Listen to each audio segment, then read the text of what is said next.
Os santos são sinais da presença do ressuscitado na história. Hoje, dia 18 de agosto, celebramos Santa Helena.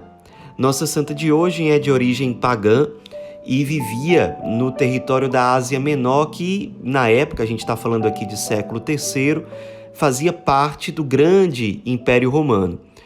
Ela era de uma família muito simples, trabalhava numa pensão, e era muito bonita, muito inteligente, muito sensível e naturalmente muito bondosa. Até que um dia, um alto oficial do exército romano, chamado Constâncio Cloro, numa viagem por aquela região, conheceu Helena, ficou muito encantado com ela, se apaixonou, os dois acabaram casando, se mudaram para Roma e Constâncio Cloro foi crescendo na hierarquia ali dentro do império.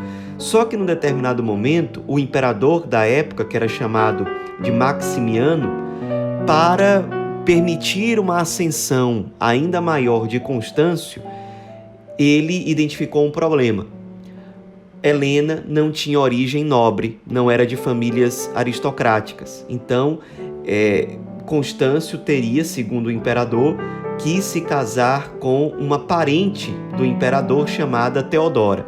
A partir de então, a vida de Helena passou a ser um grande sofrimento. Ela foi praticamente escondida pelo marido, não aparecia, viveu uma vida à margem de fato. Enquanto o marido ia ascendendo socialmente, ela ia ficando cada vez mais obscurecida. A essa altura, eles já tinham um filho chamado Constantino, que tinha nascido no ano de 285, e ela passou a se dedicar ao filho integralmente, à formação dele, à educação. E o filho, que era muito inteligente, era muito forte, muito corajoso, ele foi se destacando e ganhando posições importantes dentro do exército romano. O pai de Constantino, Constâncio, ele morre. E, a essa altura, o Constantino ele consegue herdar o alto posto dentro do império que o pai dele tinha.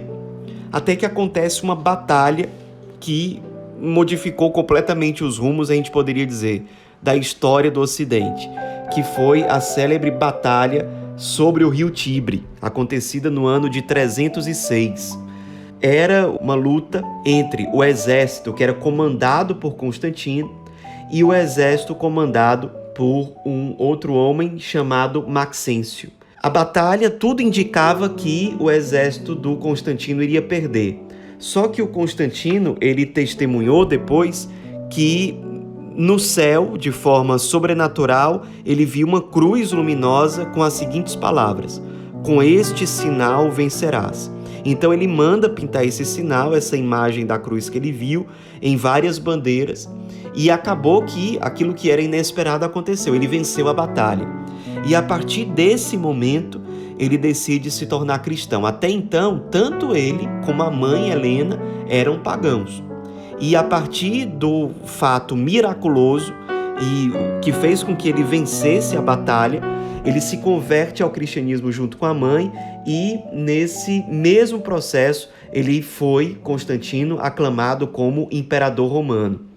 Ele que quis dar à sua mãe um reconhecimento que ela nunca teve, ela que passou a vida inteira escondida, ele dá a ela o título mais alto que uma mulher poderia receber no Império Romano, que era o título de Augusta. Além disso, em várias moedas do Império, ele manda colocar a imagem da sua mãe Helena, que também, como a gente já falou, se converteu ao cristianismo.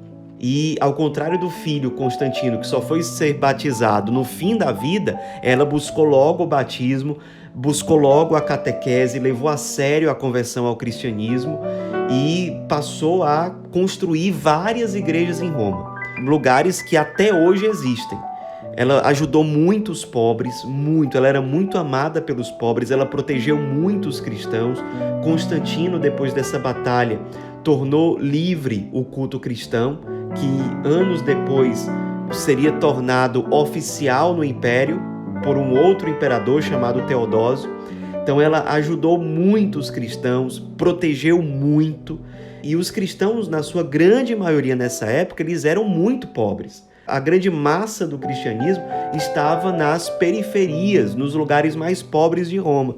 Então, todo esse pessoal que já estava meio que habituado com a perseguição, com uma vida de total desprezo, de muitas proibições, passaram a ser protegidos pelo imperador e, de forma especial, pela sua mãe.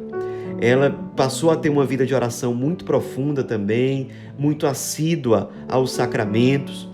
Depois ela consegue fazer uma peregrinação que ficou muito marcada na história até a Terra Santa. Ela percorreu todos os lugares santos ali da Palestina e construiu muitas igrejas naquele lugar, algumas que em parte existem ainda hoje, como é o caso da Basílica da Natividade, que fica em Belém. Mas além disso, ela construiu muitas igrejas, como por exemplo a Basílica da Ascensão no Monte das Oliveiras. Vários mosteiros ela criou, ela fundou ali também na Terra Santa, ou seja, ela abriu as portas para a peregrinação dos cristãos à Palestina.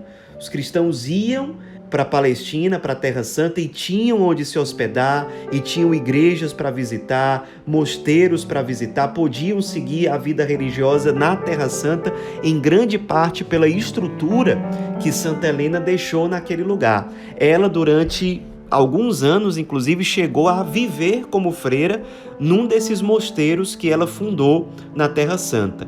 Depois, talvez pressentindo que a sua vida terrena chegava ao fim, ela retorna a Roma, onde ela de fato morreu nos braços do filho no ano de 330, já com 80 anos de idade. Praticamente logo depois da sua morte, ela já foi venerada como santa pelos cristãos em geral, pelo legado que ela deixou, pelo legado na liberdade que ela, junto com o filho, deu para os cristãos, pela proteção aos cristãos, pelo auxílio aos pobres. Muitas vezes, quando ela construía uma igreja, seja em Roma, seja na Terra Santa, ela deixava também muito dinheiro sobrando para servir de doação para os pobres que fossem visitar aquele lugar. Então, ela era de fato muito amada e deixou igrejas belíssimas que são, algumas delas, objeto de peregrinação até hoje para os cristãos, lugares muito bonitos e que marcaram a história do cristianismo ao longo dos séculos.